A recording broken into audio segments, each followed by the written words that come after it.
I can never be depressed if I never slow down. Speed is extremely important. Speed defies gravity. How does a plane fly through the air and defy gravity? Speed. It's moving too fast to fall. If you're always attacking life, if you're always doing things, if you're always making more money, if you're always traveling the world, doing this, doing that, new car, here, there, new podcast, meeting James English, boom, boom, boom. If you're always doing things all the time, unhappiness can't catch you. Do you think you could slip if you stopped? I don't think I would because of how my mind works, but I also know that speed is a fantastic way to be happy all the time. I'm always looking forward to something. I wake up every day excited.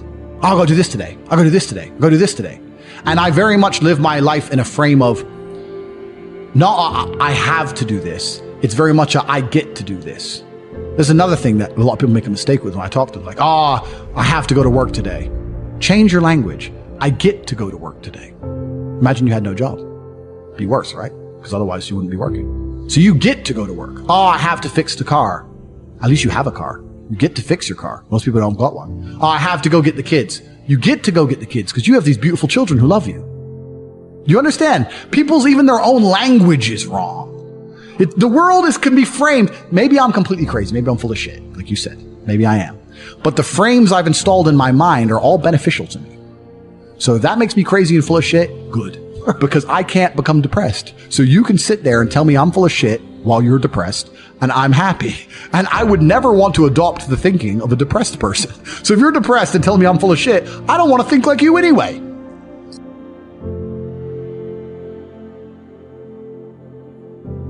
Let me tell you guys something about life. And this is some genuine life advice. Winning in and of itself never, ever gets old. Being the guy who just endlessly wins, people think, but there must be something he ain't happy about, or he can't be that happy. I promise, when your life just goes well all the time, and you're big and strong and rich, and you do whatever you want, and you steal everyone's wife, and you sit around with your brother laughing about it, and smoking $500 cigars in your mansion, flying around on private jets, and just doing whatever you want, I promise it never gets old. Ever. It never gets old because everyone else loses, right? People are like, bad things happen to you because you're a misogynist. You think, I don't care. I don't care. You don't care. So, I don't care. I do backflips into my pool. That's what I do. Either in my house in Cannes, or my house in Bucharest, or my house in Dubai. Nothing changes. I'm doing backflips. My life's good. People don't understand. Everything's good in my life, all of the time.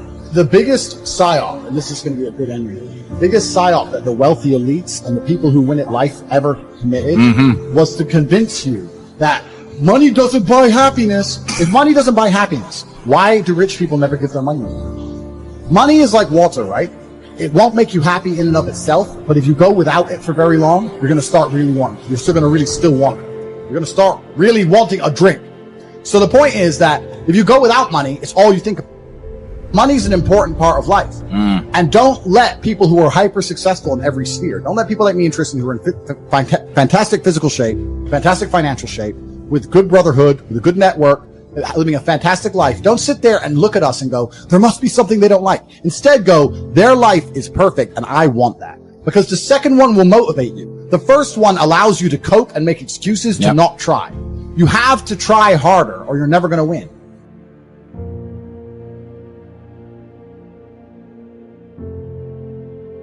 If you're the person who wakes up, goes to work, is fantastic at it, but then takes 3 days off, you're going to lose. They say that hard work beats talent when talent doesn't work hard. That is completely true. You have to be consistent. You have to decide.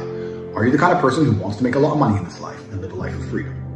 Or are you the kind of person who wants to look back when he's 30 on his 20s or 40 on his 30s and look at that decade and go, what did I do with that decade? Well, I didn't get rich. I didn't travel the world and live like they do in Tate Confidential. What did I do? Well, I had a day off here, a day off there, a bunch of nothing days that amalgamate into this decade of nothingness, and you're just wasting your time. If you want to win, you need to be consistent. You don't need to be the smartest, not at all, but you have to be the guy who's there day after day. And I will guarantee you right now, IQ has nothing to do with how successful you'll be as a recruiter. What is going to determine how successful you're going to be is, are you there every single day? Are you doing what you're supposed to do day after day? I can also apply this to sales. I knew guys who were terrible on the phone. Back in my day in sales, you used to have to call companies. I was smooth, I was the best. We had some other guys who were smooth. They'd land a deal, go buy a nice car, whatever, take a few days off, take it easy. We had people who were terrible. And when I say terrible, I mean they had a thick Indian accent, didn't speak English that well, didn't know the script that well, didn't know the answers, but they were always in the top 20% of the company because they just hammered the phone. They just were on it. They needed to feed their family in Bangladesh. They didn't give a fuck. They were just calling. That's it, day after day. When you're on lunch break, he's on the phone. You can win with hard work alone. And that's what's amazing about the universe when I say that. God will give you anything you truly want. If you truly want money and you truly try hard, you truly listen to us, you are going to have as much money as you could possibly ever desire. But if you think you want money, but you kind of want something else, or if you're arrogant, or if you're lazy, you're going to end up somewhere in the middle if you're lucky and talented. And if you're not talented, you're going to. So you don't want to be a normal dude, because when you're a normal dude, you're a loser. You don't get to do amazing things. What's interesting is none of you have had a normal life. You've had a unique and individual life path. The things you've gone through, nobody else on the planet has gone through. You've lived certain experiences, the school you went to, the time you were picked on in that class, the girl who broke your heart. Every single thing you've been through is unique, like a fingerprint, a completely unique life.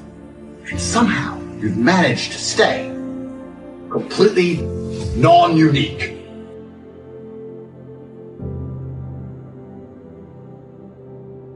Every man understands you shouldn't be complaining about things you cannot change. You have to play the cards you're dealt. To be born a certain height and then to sit there and go, what do I do? I'll tell you what you do. You become the best version of yourself, just like everyone else does. Nothing about the height is in and of itself enough value for me to be a valuable man. As a man, you build your value. You are born with the cards you're dealt. Sure, it'd be ideal. Look, I'd love to be 7 foot tall. I'm not. So it's the same argument. If you're 5'2", you need to become rich, strong, and funny, and charismatic, and interesting, and witty. If you're 6'4", you need to become rich, strong, well-connected. It's the same game. So to sit there and complain about it is asinine. All of you have a handful of aces. I don't think you understand that. You could have been in a car crash at 4 years old and lost your legs. Do you have any understanding of how lucky you have been? This is pure luck. There's no this only luck has kept you fully able-bodied, sitting there, capable of learning and listening and becoming something. You don't really need to be that tall if you're important and rich, and when you walk in the room, you think when fucking Mayweather walks in the room, people give a shit? Fix that frame in your mind. You are viewing yourself as a short man. Stop it. Walk the fuck up and be the man.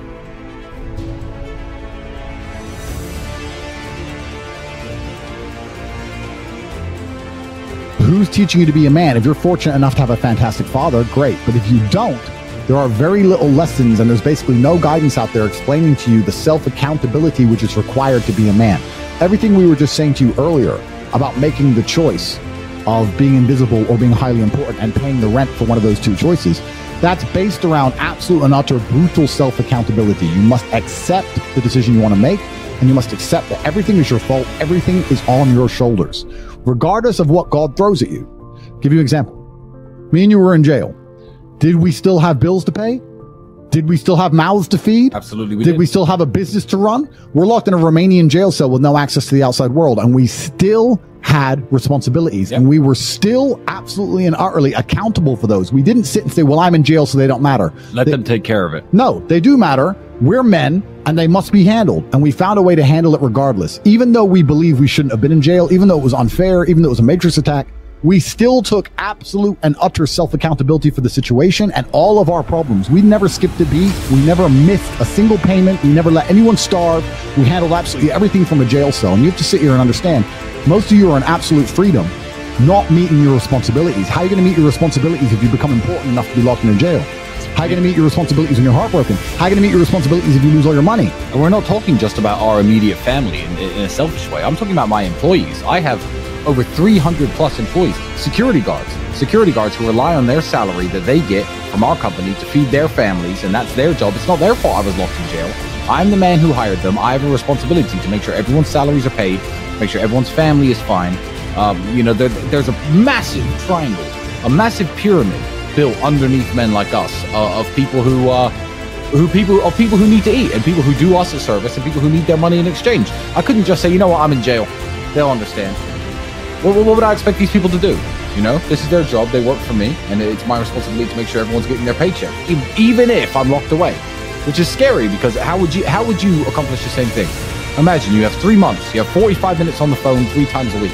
That's all you get for 3 months. Would you be able to make sure that everybody you care about and everybody who depends on you and all the people who depend on you from a business perspective, all the people who work with you, work for you, are fed, provided for, getting their salary, getting their paycheck? Could you do that? If not, keep working. Absolutely. Because we pulled it off. Absolutely. Just about, my friend. We got it done. And we're preparing ourselves for anything else that might happen in the future to make sure we can always get it done.